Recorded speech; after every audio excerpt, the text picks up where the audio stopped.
If you're already living in or moving to San Francisco for a tech job, which neighborhood should you consider based on your office location and remote work flexibility? And which neighborhood should you avoid? The vast majority of our clients work in the tech industry. Over the past decade, my team and I have helped over 1,000 buyers and sellers navigate this process successfully in San Francisco, and I've learned what's important to you. Additionally, I happen to be married to one of those techies, so this is a subject matter that I've had to navigate in my personal life as well. Let me start by showing you where the tech hubs are located. So you've got Twitter, Pinterest, and Airbnb around here. This is called mid-market. You have OpenAI around here. This is called the Mission. Over here, you have Mission Bay, where OpenAI is moving. Also in Mission Bay, you have Genentech, Uber, and Dropbox. In this downtownish area, you have companies like Google, Salesforce, Instagram, Slack, Yelp, Anthropic, which is another AI company, and LinkedIn. Supposedly, Hayes Valley has a lot going on in AI, but I think these are smaller, like living room companies right now. If you work in tech, you know it's not unusual to switch companies a lot. Gone are the days that most people join a company after college and stay there until they retire. I hear from a lot of my clients and my friends that they feel that they get a better raise or they move up in rank if they switch companies than if they stay in one place. And so for this reason, you see people in tech, especially in their early years, moving around in companies every 3 and 4 years. This is one reason why I think you should think through these considerations at the onset so that you can plan to hold onto your home for at least 5 years, giving it the best chance to appreciate in value.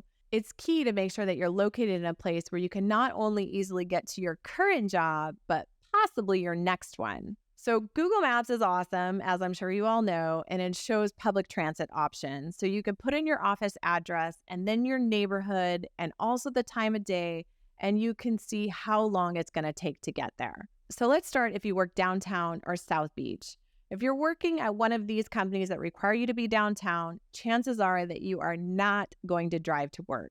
Driving and parking downtown in commute hours is not fun, and parking is pretty spendy, averaging like $30 to $40 a day. You can get discounted rates for monthly parking passes, but if you're not going to the office every single day, this probably won't make sense. I actually hate driving downtown, and I do my very best to avoid it as much as possible. And I had drinks at a rooftop bar down there with my sister the other day, and we stayed for an hour and a half, and my parking was, I kid you not, $45. If you're not driving to work, you have 3 options. If you live close enough, you can walk, which is amazing. If not, you're going to want to live near public transit, or you can pick up an Uber or a Waymo, which is this really fun driverless car. And I've been taking them around town a lot recently. And oh my God, I am in love. I can work without interruption. The cars are super clean, and it's cheaper than Uber and Lyft, especially if you factor in that there's no one to tip.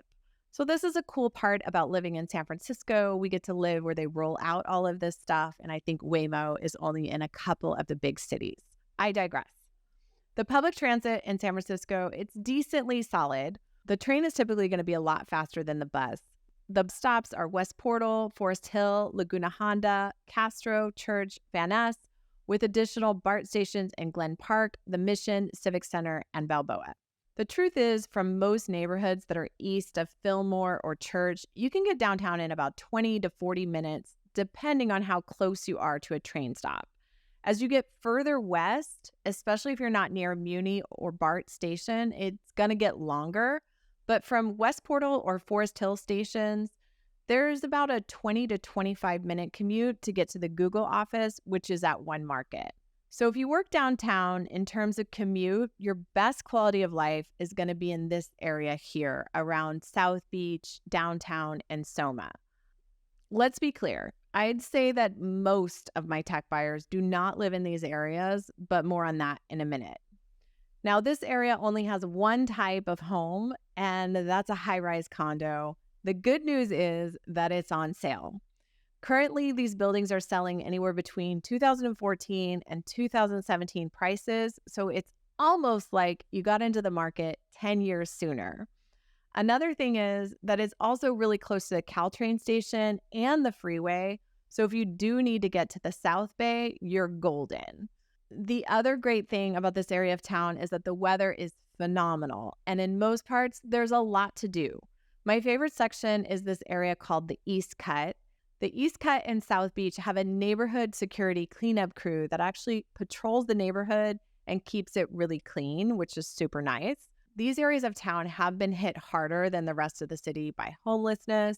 This can be super block by block. Some people do feel it's a little too edgy and dirtier than other parts of the city, which is what drives them to other parts of the city. A good budget for these areas of town is around 1.5 to 2.5 million for a 2-bedroom condo, and you can go up or down a bit depending on the age of the building, amenities, and the views. A few good buildings to check out that are near or exceeding the high end of this price point would be the Avery or 181 Fremont.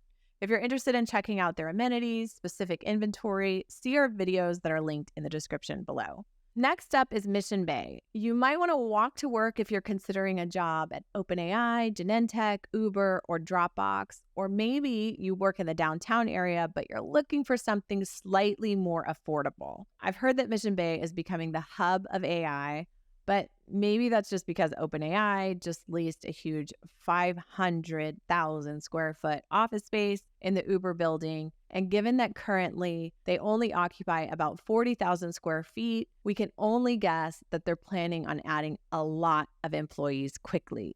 As a result, I do think that this could be a great area to place a bet on. The good news is that driving and parking there, I think, is much easier than downtown. I don't mind it. Parking is still a bit pricey, but I think you could find some street parking and walk a little bit if you wanted to, and it definitely does not feel as congested. Don't get me wrong, there's restaurants, there's shops, but there's just less of them. And though a walk to downtown might be a bit too much of a trek, the T-line runs through there, and jumping on the train to get downtown is going to be super quick and super easy. This neighborhood also has great weather, great views, also very flat, very walkable, all the things that San Francisco residents really enjoy. Money is going to go a little further in this area because it's considered a little less developed and there's new buildings early in development. Mission Rock is a $1.5 billion mixed-use development center near Oracle Park. This is a joint venture between Tishman Speyer, San Francisco Giants, and the Port of San Francisco. The project is going to include 1.4 million square feet of commercial space, 15,000 residential units, and 8 acres of public parks and open space. But maybe you want a little more flavor in your architecture than what a high-rise condo can bring you. In that case, Dogpatch may be a good option for you. Years ago, Dogpatch was a neighborhood that was pretty rough around the edges. It was home to canning factories, warehouses, and shipyards. It has really transformed, and now that you'll find that the warehouses have factories that have been converted into hip shared spaces and artist live-work residences along green spaces along the waterfront. The area has drawn a lot of people in from companies that are stationed there like UCSF, tech companies, and biotech firms. Pier 70 is another big development that's coming soon to the area. The condos are going to be modern buildings versus the old style, but many of the buildings that are part of this project will be conversion buildings, and it's going to be this super, very cool mix of old mixed with new. The project is all about creating a micro community that consists of restaurants, homes, offices, lab spaces, retail, and artist studios in a previously neglected section of San Francisco's shoreline. All of this is going to take place on 28 acres, which will include 9 acres of parks and playgrounds, all on a patch of the waterfront that hasn't been opened to the public in over a century. The word on the street is that Stephen Curry also just bought a building right there that's going to house his business ventures, which I didn't even know he had, but totally makes sense. We recently did a video on the Pier 70 project and it's linked in the description below. Another neighborhood worth considering that will have some single-family homes mixed in nearby is Potrero Hill. Here you're going to have Victorian or Edwardian condos and single-family homes. There's also a mix of some contemporary buildings mixed in with some large newer ones as well. Potrero Hill has amazing weather. I recognize that I'm repeating myself in the weather category. generally the eastern side of the city does have some of our best weather. As the name indicates, Potrero Hill is on a hill, so you are going to have great views, but it's hilly. And the main commercial street there is pretty small. There's some really great restaurants and cafes, but there's just not that many of them. It's also super close to the freeway and has a Caltrain station. The neighborhood is always pretty light on inventory, but for condos, you're looking at spending starting around 1.5. Sometimes they're going to go all the way up to about $4 million for something super epic. For a single family home, you're looking at somewhere between about $2.5 million all the way up to about $5.5 million, and in some cases a bit higher. But you can get a good single family home there that's nicely updated for $3 or $4 million. If you're looking for some new and upcoming construction that's going to be happening in the neighborhood, coming soon is going to be Potrero Power Station site. It's being redeveloped into a new mixed-use neighborhood with 2,600 housing units, 1.8 million square feet of commercial space, and 6 acres of parks. In terms of ranking these neighborhoods for affordability, Dogpatch is going to be the most affordable, followed by Mission Bay, a little bit more expensive, primarily because there's newer construction there, and then followed by Potrero Hill being the most expensive. We've done separate videos on all these neighborhoods. I'll link them below. In Dogpatch and Mission Bay, you can get a 2-bedroom anywhere between about $1.2 million all the way up to about $2 million or more, just depending on what you like with amenities, what kind of views you have, and that sort of thing. There really is something for everyone in terms of price point.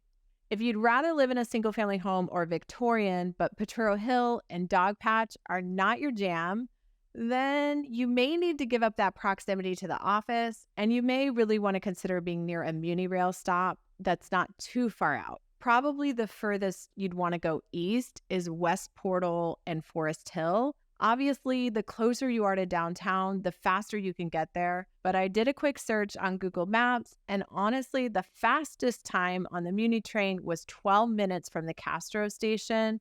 West Portal and Forest Hill and Glen Park were all around 20 to 25 minutes. Keep in mind, though, if you stay generally in this box, I'd venture to guess that you could get downtown by bus as well in probably about 30 minutes. And that's going to really depend on how close you live to the stop, since you're going to have to walk there. Also, some of the bus lines do run rapid lines where they stop less, and that could make them be a lot faster. So keeping in mind that you could be close to one of those as well. I can't possibly go into the details about all of these neighborhoods in this video and do them justice, but don't worry, we've done separate videos on all of this, so feel free to check them out. Maybe you work in the South Bay, but you just find city life more appealing, and that's definitely not unusual. If that's the case, you'll probably find yourself wanting to be in the southern part of the city. Those areas close to downtown like South Beach, Mission Bay, and Potrero, they actually would still work because they're really close to the 280 and the Caltrain, which makes the South Bay quite accessible. But if you'd rather be in the southern part of the city, the neighborhoods like Noe Valley, Bernal, or Glen Park are the top of many of my clients' lists. From 24th Street in Noe Valley, you can be to Facebook headquarters and Menlo Park in traffic in about an hour, which is a while. But there's also a lot of tech shuttle stops with buses where you can work on the buses, and they run from these areas of town down to the South Bay. These areas are all super kid-friendly neighborhoods. They're really clean, and compared to some other areas in the downtown corridor, you don't see much homelessness, and that's been a big factor for people as well. For Noe, Glen Park, and Bernal, there's a bit of a range in terms of prices. Noe is going to be the most expensive, followed by Glen Park and Bernal are priced pretty similarly.